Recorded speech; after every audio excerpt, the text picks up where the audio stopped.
अर्जुन ने भगवान श्री कृष्ण से कहा, मुझे जानना है कि अच्छे लोगों के साथ हमेशा बुरा ही क्यों होता है, वहीं बुरे लोग खुशहाल दिखते हैं। अर्जुन के मुंह से ऐसी बात सुनकर श्री कृष्ण मुस्कुराए और कहा, मनुष्य जैसा सोचता है और महसूस करता है वैसा कुछ नहीं होता है, बल्कि अज्ञानता की वजह से वो सच्चाई नहीं समझ पाता है। भगवान तुम्हारे कर्मों को नजरअंदाज कर रहे हैं, ये बिल्कुल भी सत्य नहीं है। भगवान हमें कब क्या किस रूप में दे रहा है मनुष्य को समझ में नहीं आता है। अगर आप अच्छे कर्म करते हैं तो भगवान की कृपा हमेशा बनी रहती है, इसलिए अपने अच्छे कर्मों को बदलना नहीं चाहिए, क्योंकि उसका फल हमें इसी जीवन में मिलता है। इसलिए मनुष्य का फर्ज है कि वो हमेशा अच्छे कर्म करते रहे, क्योंकि श्री कृष्ण ने गीता में भी बताया है कि किसी के द्वारा किया गया कर्म बेकार नहीं जाता है, चाहे वो अच्छा हो या बुरा। श्री कृष्ण कहते हैं कि आप कितने भी अच्छे कर्म कर लो, लेकिन समाज आपके बुरे कर्मों को ही सदैव याद रखता है। इसलिए लोग क्या कहेंगे ये सोचने से बेहतर है कि आप अपना कर्म करें। जन्म लेने वाले के लिए मृत्यु उसी प्रकार निश्चित है जितना कि मरने वाले के लिए जन्म लेना। इसलिए इस विषय पर शोक मनाना व्यर्थ है। गीता में कहा गया है, जो इंसान किसी की कमी को पूरा करता है वो सही अर्थों में महान होता है। तुम्हारे साथ जो हुआ वो अच्छा हुआ, जो हो रहा है वो भी अच्छा है, और जो होगा वो भी अच्छा ही होगा। गीता के अनुसार जिंदगी में हम कितने सही हैं और कितने गलत, ये केवल दो लोग जानते हैं, एक परमात्मा और दूसरी अंतरात्मा। जब तक शरीर है तब तक कमजोरियां तो रहेगी, इसलिए कमजोरियों की चिंता छोड़ो और जो सही कर्म है उस पर अपना ध्यान लगाओ। श्री कृष्ण अर्जुन से कहते हैं, तुम भला क्यों रोते हो? तुमने जो खोया क्या वह तुमने पैदा किया था? आज जो तुम्हारा है वह कल किसी और का होगा, क्योंकि परिवर्तन ही संसार का नियम है। किसी का अच्छा ना कर सको तो बुरा भी मत करना, क्योंकि दुनिया कमजोर है लेकिन दुनिया बनाने वाला नहीं। यदि कोई व्यक्ति विश्वास के साथ इच्छित वस्तु को लेकर नित्य चिंतन करता है तो वह जो चाहे वह बन सकता है। सच्चा धर्म यह है कि जिन बातों को इंसान अपने लिए अच्छा नहीं समझता उन्हें दूसरों के लिए भी प्रयोग ना करे। कोई भी व्यक्ति अपने विश्वास से बनता है, वह जैसा विश्वास करता है उसी अनुरूप बन जाता है। मन अशांत है और उसे नियंत्रित करना कठिन है, लेकिन अभ्यास से इसे वश में किया जा सकता है। मेरे लिए समस्त प्राणी समान है, ना तो कोई मुझे अत्यधिक प्रिय है ना ही कम, लेकिन जो मेरी भक्ति पूरे मन से करते हैं मैं सदैव आवश्यकता पड़ने पर उनके काम आता हूँ। मन की शांति से बढ़कर इस संसार में कोई भी संपत्ति नहीं है। जो मनुष्य फल की इच्छा का त्याग करके केवल कर्म पर ध्यान देता है वह अवश्य ही जीवन में सफल होता है। जो व्यक्ति क्रोध करता है उसके मन में भ्रम पैदा होता है, जिससे उसका बौद्धिक तर्क नष्ट हो जाता है और तभी व्यक्ति का धीरे धीरे पतन होने लगता है। गीता में लिखा है, जब इंसान की ज़रूरत बदल जाती है तब इंसान के बात करने का तरीका भी बदल जाता है। इस संपूर्ण संसार में अपकृति मृत्यु से भी अधिक खराब होती है। जीवन में सफलता का ताला दो चाबियों से खुलता है, एक कठिन परिश्रम और दूसरा दृढ़ संकल्प। कठिन परिश्रम से बचने के लिए व्यक्ति को भाग्य और ईश्वर की इच्छा जैसे बहानों के बजाय चुनौतियों का सामना करना चाहिए। गीता में कहा गया है, कोई भी अपने कर्मों से भाग नहीं सकता, कर्म का फल तो भुगतना ही पड़ता है। मनुष्य को अपने कर्मों के अच्छे और बुरे फल के विषय में सदैव सोचकर चिंताग्रस्त नहीं होना चाहिए। जो मनुष्य प्रतिदिन खाने, सोने और आमोद प्रमोद के कार्यों में लिप्त रहता है वह नियमित तौर पर योगाभ्यास करके समस्त कलेशों से छुटकारा पा सकता है। जब इंसान अपने काम में आनंद खोज लेते हैं तब वे पूर्णता प्राप्त करते हैं। श्रीमद् भगवत गीता का मुख्य उद्देश्य मानव कल्याण करना है, इसलिए प्रत्येक मनुष्य को सदैव मानव कल्याण की ओर अग्रसरित रहना चाहिए। जब भ्रमित अर्जुन कुरुक्षेत्र में सलाह के लिए अपने सारथी भगवान श्री कृष्ण के पास गए तो भगवान श्री कृष्ण ने कुछ तर्कसंगत दार्शनिक अवधारणाएं बताई। भगवत गीता एक महाकाव्य ग्रंथ है जिसमें हमारी सभी समस्याओं का उत्तर है। श्री कृष्ण कहते हैं कि माफ करना और शांत रहना सीखिए, ऐसी ताकत बन जाओगे कि पहाड़ भी रास्ता देंगे। व्यक्ति को अपनी इंद्रियों को वश में रखने के लिए बुद्धि और मन को नियंत्रित रखना होगा। जो होने वाला है वो होकर ही रहता है और जो नहीं होने वाला वह कभी नहीं होता। ऐसा निश्चय जिनकी बुद्धि में होता है उन्हें चिंता कभी नहीं सताती। किसी भी व्यक्ति को ना तो आप समय से पहले और ना ही भाग्य से अधिक कुछ मिलता है, लेकिन उसे सदैव पाने के लिए प्रयत्नशील रहना चाहिए। इंसान अपने भाग्य को कोसता है, ये जानते हुए भी कि भाग्य से भी ऊंचा उसका कर्म है, उसके स्वयं के हाथों में है। व्यक्ति को आत्मज्ञान के माध्यम से संदेह रूपी अज्ञानता को समाप्त करना चाहिए। श्री कृष्ण कहते हैं कि मैं उन्हें ज्ञान देता हूँ जो सदा मुझसे जुड़े रहते हैं और जो मुझसे प्रेम करते हैं। सत्य कभी दावा नहीं करता कि मैं सत्य हूँ, लेकिन झूठ हमेशा दावा करता है कि सिर्फ मैं ही सत्य हूँ। परिवर्तन संसार का नियम है। समय के साथ संसार में हर चीज परिवर्तन के नियम का पालन करती है। हालांकि मैं भूत, भविष्य और वर्तमान काल के तीनों जीवों को जानता हूँ, लेकिन मुझे वास्तव में कोई नहीं जानता है। मनुष्य जिस रूप में ईश्वर को याद करता है, ईश्वर भी उसे उसी रूप में दर्शन देते हैं। सज्जन व्यक्तियों को सदैव अच्छा व्यवहार करना चाहिए, क्योंकि इन्हीं के पद चिन्हों पर सामान्य व्यक्ति अपने रास्ते चुनता है। बुद्धिमान को अपनी चेतना को एकजुट करना चाहिए और फल के लिए इच्छा छोड़ देनी चाहिए। मन अवश्य ही चंचल होता है, लेकिन उसे अभ्यास और वैराग्य के माध्यम से वश में लाया जा सकता है। इस संपूर्ण संसार में कोई भी व्यक्ति महान नहीं जन्मा, बल्कि उसके कर्म उसे महान बनाते हैं। जीवन में कभी गुस्सा या क्रोध ना करें, यह आपके जीवन का ध्वंस कर देगा।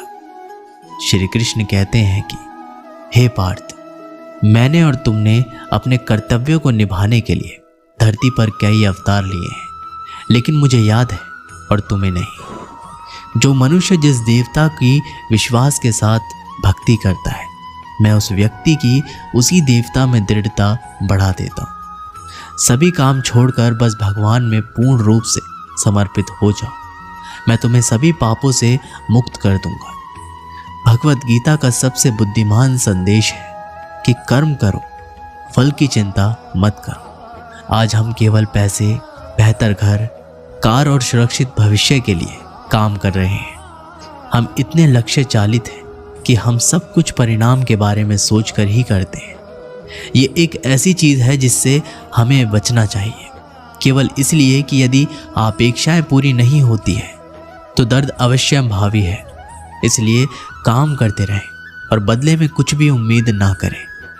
जो व्यक्ति मैं और मेरा इत्यादि की भावना से मुक्त हो जाता है, उसे जीवन में शांति की प्राप्ति होती है। आत्मज्ञान की तलवार से काटकर अपने हृदय के अज्ञान के संदेह अलग कर दो। अनुशासित रहो, उठो और कार्य करो। जिस प्रकार के प्राकृतिक मौसम में बदलाव आता है, ठीक उसी प्रकार से जीवन में भी सुख दुख आता रहता है। वे कभी स्थायी नहीं रहते। इस जीवन में ना कुछ खोता है ना व्यर्थ होता है। जो लोग परमात्मा को पाना चाहते हैं वे ब्रह्मचर्य का पालन करते हैं। भगवान श्री कृष्ण कहते हैं कि मैं इस संसार की सुगंध हूँ, अग्नि की ऊष्मा हूँ और समस्त जीवित प्राणियों का आत्म संयम। बुद्धिमान व्यक्ति भी कामुक सुख में आनंद नहीं लेते हैं, वह सदैव मोक्ष की प्राप्ति में लगे रहते हैं। वह जो सभी इच्छाएं त्याग देते हैं उसे शांति की प्राप्ति होती है। संपूर्ण संसार में जब अधर्म और पाप बढ़ता है तो मैं धर्म की पुनः स्थापना के लिए धरती पर अवतरित होता हूँ। जैसे अंधेरे में प्रकाश की ज्योति जगमगाती है, ठीक उसी प्रकार सत्य की चमक भी कभी फीकी नहीं पड़ती। इसलिए व्यक्ति को सदैव सत्य बोलना चाहिए। मैं सभी प्राणियों के हृदय में विद्यमान हूँ। जो व्यक्ति मृत्यु के दौरान मेरा नाम लेता है वह सदैव मेरे ही धाम को प्राप्त होता है। तुम बिना किसी कारण के चिंता करते हो और बेवजह ही घबराते हो। तुम तो आत्मा हो जिसे ना तो कोई मार सकता है और ना ही जला सकता है। यही जीवन की सच्चाई है जिसे प्रत्येक व्यक्ति को जानना चाहिए। ना तो ये शरीर तुम्हारा है और ना ही तुम इस शरीर के मालिक हो। ये शरीर पंच तत्वों से बना है, आग, जल, वायु, पृथ्वी और आकाश। एक दिन ये शरीर इन्हीं पंच तत्वों में विलीन हो जाएगा। श्री कृष्ण कहते हैं कि इस प्रकृति ने सभी जीवों की रचना की, भूख की मांग के लिए सबको पेट दिए और व्यवस्था भी की, हर कोई परिश्रम से अपना पेट भर सके, है ना। और संसार के इन सारे जीवों में केवल मनुष्य ही है जिसने धन की मुद्रा का आविष्कार किया, धन कमाना सीखा। और आश्चर्य की बात भी है कि मनुष्य ही है जो कभी अपना पेट नहीं भर पाया। क्यों? इसका कारण है लोभ। इस संसार में कोई भी जीव, शाकाहारी या मांसाहारी, केवल उतना ही शिकार करता है कि वो जी सके, कुछ इकट्ठा नहीं करे। और मनुष्य इकट्ठा करता रह जाता है, किंतु ना मन की भूख मिटा पाता है ना ही अपने शरीर की। इसलिए यदि कुछ अर्जित करना है तो शुभ कर्म और नाम, अन्यथा इस संसार से भूखे पेट जाना होगा। श्री कृष्ण कहते हैं जीवन में समस्या चाहे जैसी भी हो, अपनों का साथ बड़ा आवश्यक होता है। सुख हो तो बढ़ जाता है, दुख हो तो बढ़ जाता है। अपनों के साथ समय कब बीत जाता है पता भी नहीं चलता, है ना। किंतु सोचिए, यदि आपको किसी ऐसे स्थान पर छोड़ दिया जाए जहां आपका कोई सगा संबंधी ना हो, आपका कोई अपना ना हो, कोई मित्र ना हो, तो क्या होगा? एक एक क्षण कितना लंबा लगने लगेगा। तब तक लगेगा जब तक आप किसी को अपना नहीं बना लेते। अब प्रश्न ये उठता है कि आपका अपना कौन है? वो संबंधी जिनके साथ आप रक्त से जुड़े हैं, या वो मित्र जिनके साथ आप बालपन से पले बड़े हैं, या वो सहकर्मी जिनके साथ आप काम करते हैं? नहीं, अपना वो जो विपत्ति में काम आए। अपनों की परख समय की कसौटी पर ही की जाती है। स्मरण रखिए, अपनों के साथ समय का पता नहीं चलता, किंतु समय के साथ अपनों का पता अवश्य चलता है। श्री कृष्ण कहते हैं कि मनुष्य की एक विशेष प्रवृत्ति है, वो कभी स्वयं से संतुष्ट नहीं रहता है, कभी स्वयं से प्रसन्न नहीं रहता। जो है उससे अधिक पाना चाहता है, जो पा लिया उससे आगे बढ़ना चाहता है, अपने जीवन में बदलाव, परिवर्तन लाना चाहता है। और ये प्रवृत्ति संसार में सबसे महान है, क्योंकि इसी प्रवृत्ति से चलते संसार में विकास होता है। किंतु इस बदलाव के लिए मनुष्य उसकी खोज में रहता है, जो उसके जीवन में बदलाव ला सके, उसे मार्ग दिखा सके, उसके जीवन में परिवर्तन ला सके। इसके लिए मनुष्य संसार भर में उसे खोजता है और उसके पास है। बताइए कौन? यदि कोई आपका जीवन बदल सकता है तो दर्पण देखो, वो आप स्वयं हैं जो आपका जीवन बदल सकते हैं। वो आप स्वयं हैं जो स्वयं को मार्ग दिखा सकते हैं, जीवन में बदलाव ला सकते हैं, परिवर्तन ला सकते हैं। इसलिए पहचानिए अपने भीतर की शक्ति को और विश्वास कीजिए कि इस संसार में आपसे अधिक शक्तिशाली और कोई भी नहीं है। जीवन बदल जाएगा और अंधविश्वास का नहीं, आत्मविश्वास का हाथ थामिए, आपकी समस्याएं स्वतः दूर हो जाएगी। एक गांव में एक पंडित रहता था। उसे अपने व्याकरण ज्ञान पर बड़ा अभिमान था। वह जिससे भी मिलता अपने व्याकरण ज्ञान का बखान करने लगता। एक दिन उसे नदी पार कर दूसरे गांव जाना था। वह नदी किनारे पहुंचा और एक नाव पर बैठ गया। नाविक नाव खेने लगा। अपनी आदत अनुसार पंडित अपने व्याकरण ज्ञान का बखान करने लगा। उसने नाविक से पूछा, क्यों, क्या तुमने व्याकरण पढ़ा है? नाविक अनपढ़ था। बोला, नहीं पंडित जी, मैं तो पढ़ा लिखा नहीं हूं, मेरा परिवार तो पीढ़ियों से नाव चला रहा है। पंडित उसे नीचा दिखाकर बोला, ओह, बड़े दुख की बात है कि तुमने अपना जीवन व्यर्थ कर दिया। नाविक को बहुत बुरा लगा, किंतु वह पंडित को कुछ उत्तर नहीं दे पाया। बस चुपचाप नाव खेता रहा। नाव मझधार में पहुंच गई। तभी अचानक से तेज तूफान आया और नाव डगमगाने लगी। पंडित डर गया। तब नाविक ने उससे पूछा, पंडित जी, आपको तैरना आता है? घबराए पंडित ने उत्तर दिया, नहीं। तब तो पंडित जी आपका जीवन व्यर्थ जाने वाला है, क्योंकि नाव भंवर में फंस गई है और बस डूबने वाली है। ये कहकर नाविक नाव से कूद गया। व्याकरण का पंडित नाव में बैठा रह गया। कुछ ही देर में नाव पलट गई और पंडित जी पानी में डूब गए। उसका सारा व्याकरण का ज्ञान धरा का धरा रह गया। जान बचाने के लिए वह मदद की गुहार लगाने लगा। तब नाविक ने उसे बचाया और किनारे पर पहुंच गया। पंडित का अभिमान चूर चूर हो चुका था। वह समझ चुका था कि अपने ज्ञान पर कभी अभिमान नहीं करना चाहिए। दोस्तों, इस कहानी से हमें सीख मिलती है, हर व्यक्ति की प्राकृतिकता में विभिन्न गुण होते हैं जो उनके व्यक्तित्व को आकार देते हैं। ये गुण संयमित, दयालुता, संवेदनशीलता, उद्यमिता, सामर्थ्य, आत्मनियंत्रण आदि होते हैं। हर स्थिति में व्यक्ति को अपने गुणों का सही उपयोग करना चाहिए। यदि व्यक्ति अपने गुणों का सही उपयोग करता है तो उसे आत्म संतुलन, सम्मान और सफलता मिलती है। हालांकि व्यक्ति अपने गुणों पर अधिक अभिमान करता है और उन्हें उच्चता के रूप में दिखाता है तो ये उसके लिए हानिकारक होता है।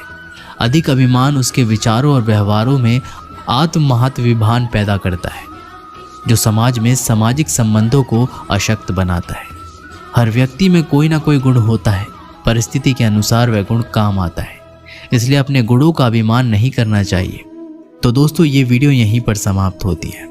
आशा करते हैं कि आप लोगों ने इस वीडियो से बहुत कुछ सीखा होगा। मिलते हैं आप लोगों से एक नई वीडियो के माध्यम से। तब तक के लिए बहुत बहुत धन्यवाद। जय श्री कृष्ण।